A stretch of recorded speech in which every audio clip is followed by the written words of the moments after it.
Hello movie lovers, welcome back to Filmy Bowl. Rajini సినిమాకి సూర్య సినిమాకి మంచి క్లాష్ అయితే ఏర్పడిందంట. ఆ సినిమాలు ఏంటి, వాళ్ళిద్దరికి క్లాష్ ఎలా వచ్చిందనే వివరాల్లోకి వెళ్లే ముందు మన ఫిల్మీ బౌల్ ఛానల్ని లైక్ చేయండి, షేర్ చేయండి, సబ్స్క్రైబ్ చేసుకోండి. ప్రస్తుతం కాలీవుడ్ నుంచి కూడా పలు భారీ సినిమాలు అయితే రానున్నాయి.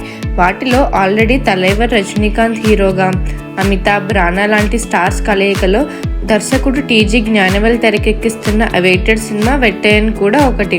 మరి జైలర్ హిట్ తర్వాత రజనీ నుంచి వస్తున్న స్ట్రైట్ సినిమా ఇది కాగా దీనిపై మంచి అంచనాలు నెలకొన్నాయి.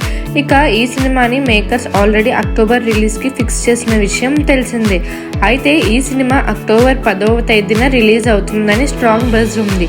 కానీ ఇదే డేట్లో స్టార్ హీరో సూర్య నటించిన భారీ పాన్ ఇండియా చిత్రం కంగువాని కూడా లేటెస్ట్గా అనౌన్స్ చేశారు. కాలీవుడ్లో ఎప్పటి నుంచో ఎదురు చూస్తున్న ప్రాజెక్ట్ ఇది. ఇలా రెండు సినిమాలపై కూడా ఓ రేంజ్ అంచనాలు అయితే నెలకొన్నాయి. మరి ఒక డేట్లో ఈ రెండు సినిమాలు పడితే భారీ క్లాష్ తప్పదని చెప్పాలి. ప్రస్తుతం అయితే కాలీవుడ్లో ఇదే హాట్ టాపిక్గా నడుస్తుంది. ఇక సూర్య సినిమాని దర్శకుడు శివ తెరకెక్కిస్తుండగా స్టూడియో గ్రీన్ యూవీ క్రియేషన్స్ వారు సంయుక్తంగా నిర్మాణం వహిస్తున్నారు. సో మరిన్ని మూవీ అప్డేట్స్ కోసం ఫాలో అవ్వండి ఫిల్మీ బౌల్.